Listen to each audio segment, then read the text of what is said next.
Hello hi నమస్తే. నేను బాగున్నాను. మీ అందరూ బాగుండాలని మనస్ఫూర్తిగా కోరుకుంటున్నాను. అండ్ ఇవాళ international women's day. So wonderful women అందరికీ వండర్ఫుల్ విషెస్. విమెన్స్ డే అంటే మహిళా సాధికారత, విమెన్ ఎంపవర్మెంట్. ఇవాళంతా మనం ఈ మాటలన్నీ వింటూ ఉంటాం. It's good.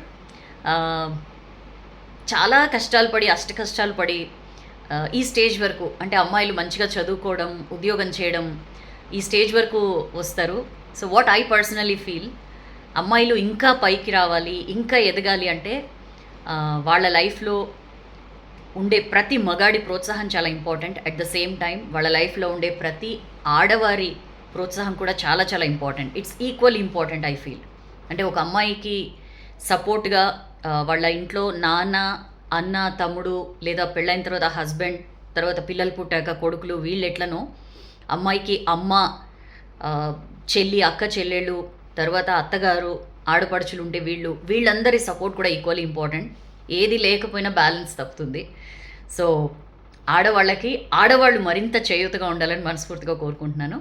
అండ్ ఎస్, ఇంకెక్కువ టైం తీసుకోకుండా చక్కటి స్టోరీ చెప్తానండి మీకు. ఈ స్టోరీ ఎలా ఉంటుందంటే, చెప్పాను కదా ప్రతిసారి చెప్పే మాటే, ఖచ్చితంగా మనందరికీ కనెక్ట్ అవుతుంది. నాకైతే నిజంగా కనెక్ట్ అయింది. సో ఎస్, ఇంకా ఆలస్యం చేయకుండా షేర్ కొట్టేయండి. అందరికీ మన మెసేజ్ వెళ్ళాలి. అనగనగా ఒక ఊళ్ళో ఒక పెద్ద ఆయన పెద్ద పైసలు ఉన్న ఆయన ఏం కాదు, బట్ చాలా పాత కాలంలో కొంచెం మంచిగా బ్రతికిన ఆయన అనమాట. అయితే ఆయన బాగా ముసలైపోతాడు. ఆయన ఒక ఊళ్ళో ఆయనకి ఒక బంగారు పళ్ళెం ఉంటుంది ఆయన దగ్గర. ఎప్పుడో బాగా బతికినోళ్ళు కదా. అయితే ఆయన ఏం చేస్తాడంటే దాన్ని చాలా అపురూపంగా, చాలా పదిలంగా దాచుకుంటాడనమాట. ఒక మూల ట్రంక్ పెట్టెలో, అప్పటి వాళ్ళకి తెలుస్తుంది ట్రంక్ పెట్టె అంటే ఏంటో.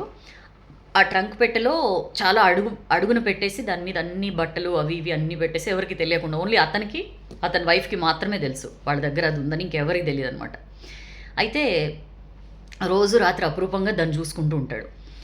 అయితే అనుకుంటాడనమాట, ఎవరైనా మన ఇంటికి ఎవరైనా ఒక గొప్ప వ్యక్తులు వస్తే వాళ్ళకి ఇందులో భోజనం పెట్టాలి అని చెప్పి అనుకుంటూ ఉంటాడు. సరే, ఒకరోజు ఏమవుతుందంటే ఆ ఊళ్ళో ఒక మహాత్ముడు, అంటే ఒక గురూజీ టైప్ అనమాట. ఆయన ఆ ఊళ్ళోకి వస్తే ఆ ఊళ్ళో వాళ్ళందరూ, పెద్ద ఆయన ఉన్నాడు మా ఊళ్ళో, ఆయన వాళ్ళ ఫ్యామిలీ చాలా గొప్ప ఫ్యామిలీ, మీరు ఈ నైట్కి వాళ్ళ ఇంట్లో బస చేయొచ్చు అని చెప్పి వీళ్ళ ఇంటికి మంచి పేరు ఉంటుంది వీళ్ళింటికి తీసుకొస్తారు. సరే అని ఆయన్ని కూర్చోబెట్టి మర్యాదలు అవి చేసిన తర్వాత ఈ ముసలాయన లోపలికి వస్తాడనమాట. లోపలికి వచ్చి బట్టలు అవి తీసి ఆ ట్రంక్ పెట్టలోంచి ఆ పళ్ళెని తీద్దాం అనుకుంటాడు.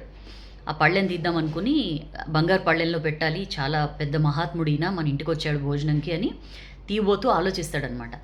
అయినా ఈయన ఒక రకంగా అన్నీ త్యజించి అన్నీ వదిలేసి తిరుగుతున్న ఈయనకి నేను బంగారు పళ్ళెంలో పెట్టడం వల్ల పెద్ద ఇదే ఉంటుంది, ఆయనకి డజంట్ మేక్ అ డిఫరెన్స్.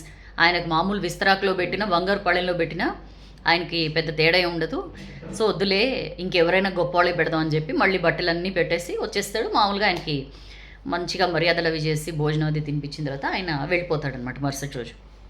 అలా కొన్ని రోజులు గడిచిన తర్వాత ఒక రోజుకు ఆ ఊళ్ళో మామూలు ఆ కాలంలో రాజులు, మంత్రుల్ని, వాళ్ళని వీళ్ళని తిప్పి పంపించేవారు కదా, అసలు జనం మన గురించి ఏమనుకుంటున్నారో తెలుసుకోండి అని, పీపుల్స్ పల్స్ తెలుసుకోవడానికి. అయితే అట్లా తిరుగుతూ మంత్రి గారు ఆ ఊరికి వస్తారు. సరే, మళ్ళీ ఆ ఊరిలో ఈయననే ఇది కాబట్టి సరే ఈయన ఇంటికి వెళ్తాడనమాట నైట్. వెళ్ళిన తర్వాత కూర్చోబెట్టిన తర్వాత మళ్ళీ ముసలాయన, ఆ పెద్ద ఆయన ట్రంక్ పెట్టే దగ్గరికి వెళ్తాడు. అబ్బో, మంత్రి గారు వచ్చారు, ఇందులో బంగారు పళ్ళెంలో భోజనం తినిపించాలి అని చెప్పి మళ్ళీ తీస్తుంటే మళ్ళీ ఆలోచన వస్తుంది. మంత్రికి ఎందుకు బంగారు పళ్ళెంలో పెట్టడం, మంత్రి కంటే గొప్ప రాజు కదా, రాజు వస్తే చూద్దాంలే, రాజు వస్తే ఆయనకి పెడదాము అని చెప్పి మళ్ళీ అన్నీ సర్దేస్తాడు. సరే, ఆయనకి అది మొత్తం అంతా మర్యాదలన్నీ చేసిన తర్వాత ఆయన మరుసటి రోజు వెళ్ళిపోతాడు. అలా కొన్ని రోజులు అయిపోయిన తర్వాత వీళ్ళ రాజ్యం మీదకి దండెత్తి వస్తే రాజు వేరే చోటికి పారిపోతాడు అనమాట. వేరే చోటికి పారిపోయి తర్వాత మారువేషాల్లో తిరుగుతూ ఈ ఊరికి వస్తాడు. ఈ ఊరికి రాగానే అందరూ ఆ ఊరికి వచ్చిన తర్వాత ఇట్లా నేను రాజునని చెప్పిన తర్వాత, అరే మీకు ఎంత కష్టం వచ్చింది రాజా అని చెప్పి అందరూ వీళ్ళ ఇంటికి తీసుకొస్తారనమాట. వీళ్ళ ఇంటికి తీసుకొచ్చిన తర్వాత కూర్చోబెట్టి ఇంకిప్పుడు మంచి ఆనందంగా లోపలికి వెళ్తాడు. పెద్దయినా ఎట్టకేలకు ఆ టైం వచ్చింది, మహారాజు వస్తే నేను ఆయనకి బంగారు పాళెంలో పెడదామని అనుకున్నాను, ఎట్టకేలకు ఆ రోజు వచ్చింది అని చెప్పి తీయబోతుంటే ఒక్క క్షణం ఆలోచిస్తాడనమాట. ఇప్పుడు మహారాజు ఆ ఇదిలో లేడు, అంటే నేను రాజుని అనే ఒక ఒక ఒక ఒక ఒక గర్వం, ఒక గొప్ప ఫీలింగ్, ఒక పాజిటివ్ దీంతో లేడు ఆయన. ఆయన యుద్ధంలో ఓడిపోయి పారిపోతూ మారువేషాల్లో తిరుగుతూ ఒక ఒక లో ఫేజ్లో ఉన్నాడు ఆయన లైఫ్లో. ఇప్పుడు నేను ఈ బంగారు పళ్ళెంలో పెడితే ఆయనకి ఏమంత మ్యాచ్ కాదు ఇప్పుడు ఆయన ఉన్న స్థితికి. వద్దులే అని చెప్పి మళ్ళీ లోపల పెట్టేస్తాడు. సరే రాజుకు కూడా అన్ని మర్యాదలు చేసిన తర్వాత మళ్ళీ రాజు వెళ్ళిపోతాడు. ఇలా కొన్ని రోజులు అయిన తర్వాత ఈ పెద్ద ఆయన చనిపోతాడు. చనిపోయిన తర్వాత మొత్తం ఫ్యామిలీ మెంబర్స్ అంతా క్రియాకర్మలు ఇవన్నీ చేసేసిన తర్వాత కొన్ని నెలలు సంవత్సరాలు గడిచిపోతాయి. గడిచిపోయిన తర్వాత వీళ్ళ కొడుకు పెరిగి పెద్దవాడు అవుతాడు. ఓ రోజు ఏదో ఇంట్లో మొత్తం అంతా శుభ్రం చేస్తుంటే ఈయన పెద్ద ఆయన ట్రంక్ పెట్ట దొరుకుతుంది అనమాట. ఆ ట్రంక్ పెట్టలో అన్నీ తీసి చూస్తుంటే కింద ఒక నల్లటి ప్లేట్ కనపడుతుంది. నల్లటి ప్లేట్ కనపడితే చిర్రెత్తుకు వస్తుంది అనమాట కొడుక్కి. పిచ్చ కోపం వచ్చి వాళ్ళు ఆవిడని పిలుస్తారు. అంటే ఈ పెద్ద ఆయన కోడల్ని పిలిచి, చూసావా మా నాన్న ఇగో ఇట్లాంటివన్నీ దాచుకుంటాడు ఏదో పెద్ద ఇదిలాగా, ఎంత దుమ్ము పట్టిపోయి అది ఎంత మురికిగా ఉందో చూడు ఆ ప్లేటు, ఏమనాలి మా నాన్నని అని చెప్పి పాపం చనిపోయిన నాన్నని కూడా తిట్టుకుంటాడు. సరే వాళ్ళు ఆవిడంటుంది ఇట్లా ఇవ్వండి ఏం కాదు దీన్ని కూడా వాడచ్చు మనం అని చెప్పి వాళ్ళకి ఒక పెంపుడు కుక్క ఉంటుంది. అయితే ఇంకా ఆ రోజు నుంచి ఏం చేస్తుందంటే ఆ పళ్ళెంలో రోజు ఆ పెంపుడు కుక్కకి అన్నం పెడుతూ ఉంటుందన్నమాట. అంటే బంగారు పళ్ళెం, దానిలో పెంపుడు కుక్కకి అన్నం. ఎంతో అనుకున్నాడు పెద్ద ఆయన, చాలా వాల్యుబుల్ పర్సన్కి, చాలా విలువైన మనిషికి ఇందులో అన్నం పెట్టాలి అని చెప్పి చివరికి అది కుక్కకి అన్నం పెట్టే ఇదికి వెళ్ళిందనమాట. అంటే ఈ స్టోరీ నుంచి మనం తెలుసుకోవాల్సింది ఏంటి అంటే టైం. ఆయన ఎంతసేపు ఇంకా కొంతకాలం అయిన తర్వాత ఇంకా గొప్ప మనిషికి అనుకుంటూ ఉన్నాడు. చివరికి అసలు ఆ టైం అనేది ఎప్పుడూ రాలేదు. సో మనలో చాలామందికి కూడా ఫలానాది అయినప్పుడు ఖచ్చితంగా చేద్దాం, ఫలానాది అంటే ఇప్పుడు నేను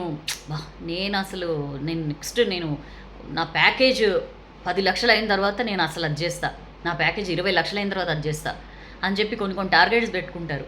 అసలు ఆ టార్గెట్ ఎప్పుడు రాదండి. వచ్చినా వి డోంట్ నో. ఇప్పుడు నిజంగా గొప్ప మనుషులు వచ్చినా ఆ ముసలైనా లేడు, అసలు ఆ బంగారు పళ్ళెం అనేది కూడా తెలియక అది దానిలో కుక్కకి అన్నం పెడుతున్న పరిస్థితి. అట్లా లైఫ్లో ఎప్పుడు కూడా దిస్ మూమెంట్ ఈజ్ యువర్స్. నీ దగ్గర ఉంది అంటే ఇవాళ ఇప్పుడు ఈ టైం మాత్రమే నీది. నీకేం చెయ్యాలనున్నా, ఏం సాధించాలనున్నా ఈ క్షణంలోనే సాధించు. It is now or never అంటారు కదా. సో ఆ పాలసీ, ఆ ప్రిన్సిపల్ని ఫాలో అవ్వండి.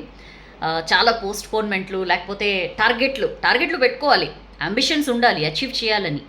బట్ అది జరిగినప్పుడే ఇది చేస్తా, అట్లా ఉంటేనే నా ప్యాకేజ్ అంత అయితేనే నేను సంతోషంగా ఉంటా, లేకపోతే నేను ఒక పెద్ద BMW కొంటేనే నా తల్లిదండ్రుల్ని అందులో షికారుకు తీసుకెళ్తా, ఇట్లాంటివి ఎప్పుడు పెట్టుకోవద్దు.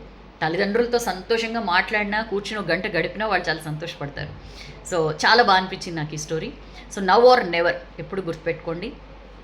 ఈ మొమెంటే మీ చేతిలో ఉన్నది, దాన్ని వైజ్గా యూజ్ చేసుకోండి. నాకు బాగా నచ్చింది, మీకు కూడా నచ్చింది అనుకుంటున్నా. మీకు ఇంకా ఈ స్టోరీ నుంచి ఏం వాల్యూ మీకు తెలిసిందో లెట్ మీ నో, కింద కామెంట్ సెక్షన్లో పోస్ట్ చేయండి, డెఫినెట్లీ చదువుతాను. Thank you so much for all your blessings and reception. ఈ వీడియో నచ్చితే లైక్ చేయండి, బాగా నచ్చితే షేర్ చేయండి, డెఫినెట్లీ నచ్చుతుంది. సో షేర్ కొట్టేయండి. నెక్స్ట్ వీడియోలో మళ్ళీ కలుద్దాం. This is your Soujanya signing off.